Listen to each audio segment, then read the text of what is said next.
Okay, so we are ready to talk about our horizontal asymptotes here. So how do I go about finding our horizontal asymptotes? Well, if we remember, our rational function is going to be p of x over your q of x. Okay, and that p and that q are going to be very important when we are determining the horizontal asymptote. Okay, and what will be important on those is the degree. Okay, so a function, a rational function, is considered proper if the degree of p is less than the degree of q. And that stems back from fractions like 2/3 are proper fractions, 3/4 are proper fractions, 3/13 of a proper fraction. Okay, so but now we're looking at rational functions, so we're looking at the degree. So if the degree of the top is less than the degree of the bottom, it's considered proper.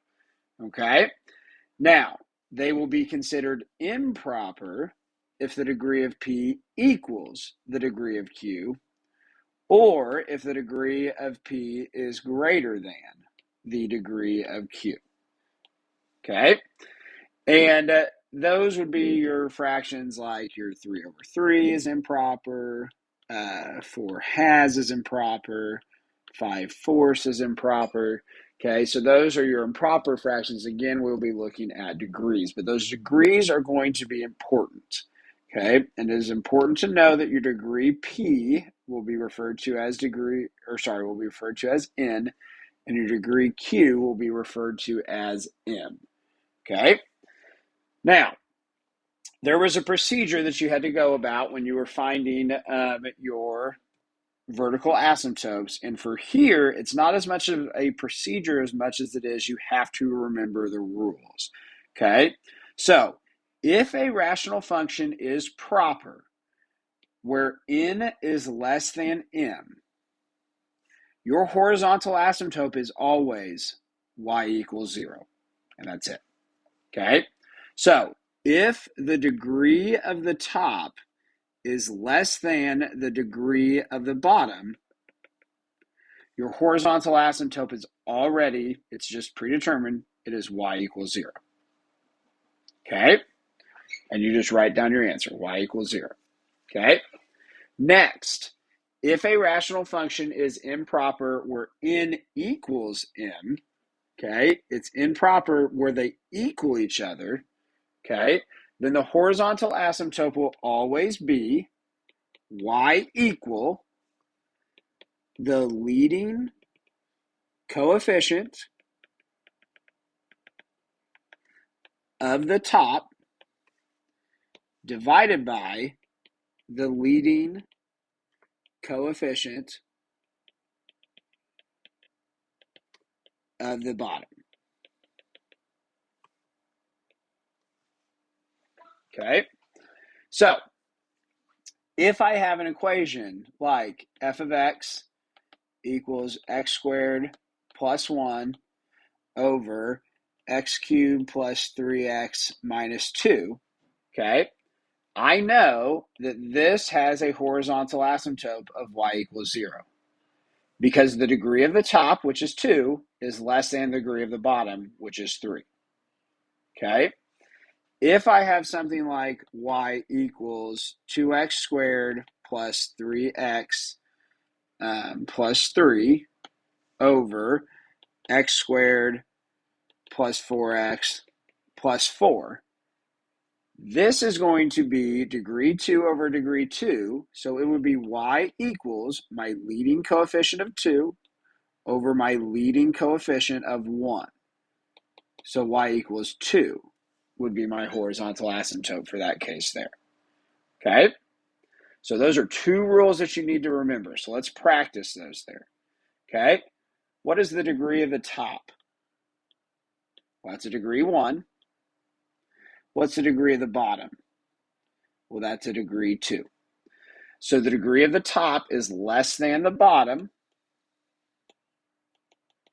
So since the degree of the top is less than the bottom, our horizontal asymptote is at y equals 0. Okay? Let's try another. Okay, what is the degree of the top? 2. What's the degree of the bottom? 2. Okay, and I'm just looking at the exponents to find the degree. Okay, so I'm going to look at my leading coefficient on top. My leading coefficient is my 8 there. Whoops. And then my leading coefficient at the bottom is 4. So my horizontal asymptote is y equals 2. And you guys can see with this here, there's your asymptote right there. Okay, so it is y equals 2. Okay, I'm not really sure what those blanks were supposed to be. All right, next, let's talk about our oblique asymptotes. Okay, so a rational function is improper where n is greater than m. Okay, so now we're talking about if the degree of the top is greater than the degree of the bottom. An oblique asymptote will exist only when n equals m plus 1. So basically what this is saying is these only happen if the degree of the top is 1 more than the degree of the bottom. Okay? Now, how do we figure out what the oblique asymptotes are? Your good friend, long division. You'll take your p of x divided by your q of x. So let's practice that one here. Okay? So I can see, what is my degree of the top? Well, the degree of the top is a degree 4. What's the degree of the bottom? That's a degree 3. So the degree of the top is 1 more than the degree of the bottom. Okay? So we're going to need to do long division. We're going to take our p of x, 3x to the 4th, plus 0x cubed minus x squared plus 0x plus 0. And we're going to divide it by the bottom. X cubed minus x squared plus 1. Don't forget to put your placeholders when you're doing your division. Okay, we want to hold all those spots for those there. Okay, and then we're going to start out. I'm going to say, what times x cubed equals 3x to the 4th? What times x cubed gives me 3x to the 4th? Well, that would be a 3x.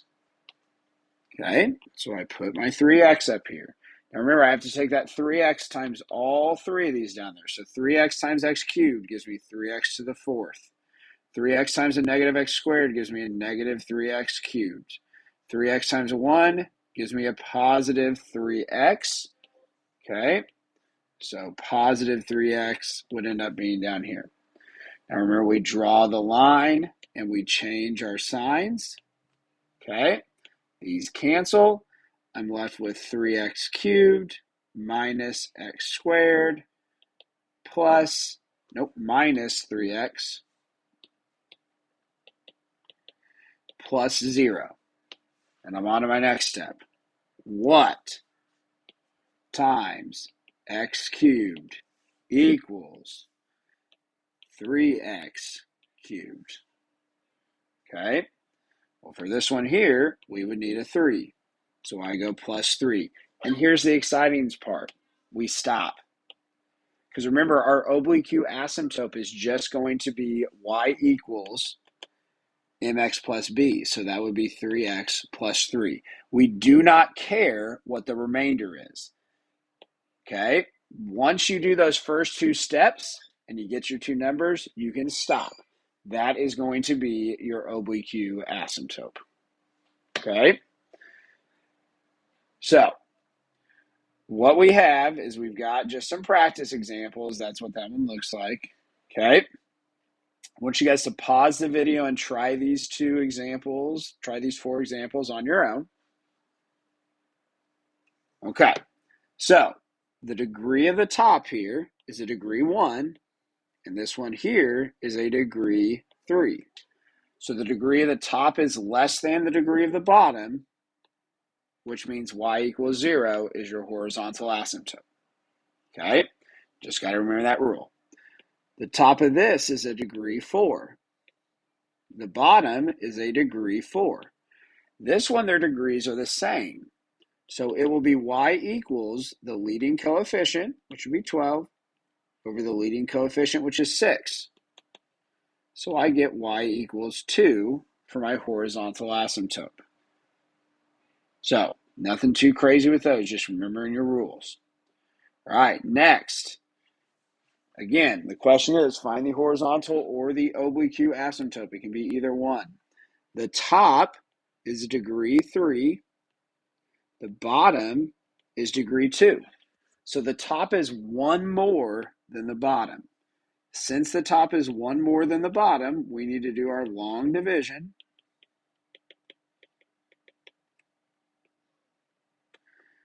And I'm going to divide these out. So I'm going to ask myself, what times x squared equals 2x cubed? Well, the answer would be 2x. So I plug my 2x over here. 2x times x squared gives me 2x cubed. 2x times a positive 3x gives me a positive 6x squared. 2x times 12 gives me a positive 24x. Draw my line. Change my signs. When I do that, I end up with those canceling, and x squared minus 24 minus 7 will be minus 17x, and bring down my plus 2. I'm going to go again. What times x squared equals 2x this time? 2x. No. Wow. Sorry, guys. A little ahead of myself. We always want to make sure that we're looking at our leading term there, which would be an x squared. Okay. So what times x squared gives me x squared? Well, that would be a 1. 1 times x squared gives me an x squared. So I've got a positive 1 up there. And I can now stop. My horizontal asymptote is y equals 2x plus 1. And I misspoke again. My oblique asymptote is y equals 2x plus 1. Okay, and then we have one more example here, and then this video is done. Okay, what's the degree of this one here? 5. What's the degree of this one here? 3. Okay, now this is not an oblique asymptote. An oblique asymptote only happens when the top is one more than the bottom. This is 2 more.